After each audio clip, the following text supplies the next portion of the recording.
જસદણમાં એક જ રાતમાં 3 મકાનમાં ચોરી થતા ચકચાર મચી જવા પામી હતી। ત્રણેય મકાન માલિકો ઘરની છત પર સૂતા હતા ને તસ્કરો કડા કરી રફુચક્કર થઈ ગયા હતા। છેલ્લા 1 વર્ષથી પોલીસ દ્વારા પેટ્રોલિંગ કરાતું ન હોવાથી તસ્કરોને મોકળું મેદાન મળી ગયું હોવાનો મકાન માલિકો દ્વારા આક્ષેપ કરવામાં આવ્યો છે। જસદણમાં વિંછિયા રોડ પર આવેલા વૃંદાવન સોસાયટી અને આનંદધામ સોસાયટીમાં ગત મોડી રાત્રિના તસ્કરોએ તરખાટ મચાવતા રહીશોમાં ફફડાટ વ્યાપી જવા પામ્યો હતો। મકાન માલિકો ઘરની છત ઉપર સૂતા હતા ત્યારે અજાણ્યા તસ્કરોએ મોકાનો લાભ ઉઠાવી ચોરીને અંજામ આપતા સ્થાનિક પોલીસની કામગીરી સામે નગરજનોમાં અનેક સવાલો ઉઠવા પામ્યા હતા। આ બનાવની જાણ થતાં જસદણ પોલીસ મથકનો કાફલો ઘટના સ્થળ પર દોડી આવ્યો હતો અને મકાન માલિકોના નિવેદનો લઈ આગળની કાર્યવાહી આરંભી હતી। આજે રાત્રે મોડી રાત્રે છે મારા ઘરે ચોરી થઈ ગયેલી છે અને ચોરીની અંદર છે એ ઘણી બધી તોડફોડ કરી અને અમારા ઘરમાંથી સોનાનો ચેન લઈ ગયા છે। આશરે 2 તોલા હતા એટલે એની 50,000 ઉપરની કિંમત અને સાથે ઘરમાં જે મારું લેપટોપ હતું એ લેપટોપ લઈ ગયા છે તે 27,000ની કિંમતનું હતું અને રોકડા જે રકમ હતી 12,000 રકમ જે મારા ઘરમાં રોકડી પડી હતી એ રોકડા રકમ લઈ ગયા છે।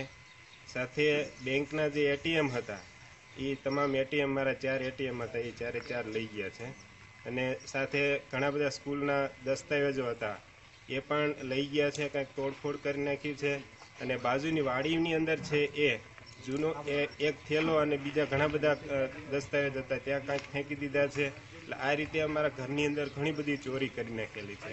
પ્રાપ્ત વિગતો મુજબ જસદણમાં વિંછિયા રોડ પર આવેલા વૃંદાવન સોસાયટીમાં રહેતા વિષ્ણુભાઈ મગનભાઈ રાઠોડનો પરિવાર ઘરની છત પર સૂતો હતો ત્યારે અજાણ્યા તસ્કરોએ મકાનમાં ખાબક્યા હતા।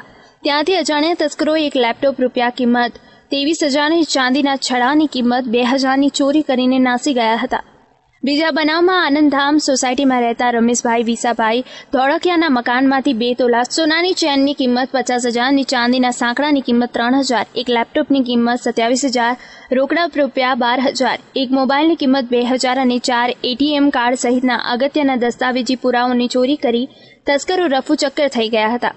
જ્યારે ત્રીજા બનાવમાં આનંદધામ સોસાયટીમાં રહેતા જયપાલભાઈ પરસોત્તમભાઈ જમોરના મકાનમાંથી બાઇક જેની કિંમત 58,000ની અજાણ્યા તસ્કરોએ ચોરી કરી પોલીસે ખુલ્લો પડકાર ફેંક્યો હતો।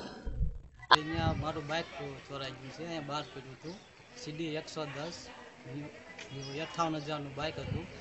ગાડી નંબર છે GJ03JH7410 તે કાલ રાતે 2 થી 4 ના ગાળે મોડી રાત્રે બાઇક ચોરાઈ ગયું છે। તમે જસદણ પોલીસને જાણ કરેલી? એ બાબતે અમે ગયા હતા પણ એ બધા ફરિયાદમાં હતા એટલે મોડા આવેલા। બનાવ મારે અહીંયા રાત્રે 2 થી 3 વાગ્યાના વચ્ચેમાં ચોરી થઈ છે। એમાં મારું 23,000નું લેપટોપ અને રોકડ 2,000 રકમ અને ચાંદીના ચડા ગયા છે। અને રાતે પોલીસ પેટ્રોલિંગમાં આવે છે? હા, ક્યારેક આવે છે, નકર તો નથી આવતા જ। તો તમારી શું માંગ છે પોલીસ પાસે? કે ડેલી સર્વિસ અહીંયા પેટ્રોલિંગમાં આવતા રહે એના માટે। આ બનાવ અંગે તસ્કરોનો ભોગ બનનાર મકાન માલિક રમેશભાઈ વિસાભાઈ ધોળકિયાએ જણાવ્યું હતું કે અમારી આનંદધામ સોસાયટીમાં જસદણ પોલીસ દ્વારા છેલ્લા 1 વર્ષથી પેટ્રોલિંગ કરવામાં આવતું ન હોવાથી તસ્કરોને મોકળું મેદાન મળી ગયું છે, જેથી જસદણ પોલીસ દ્વારા અમારી સોસાયટી સહિતના વિસ્તારમાં લોકોની સલામતી માટે પેટ્રોલિંગ શરૂ કરવામાં આવે તેવી અંતમાં માંગ કરી હતી।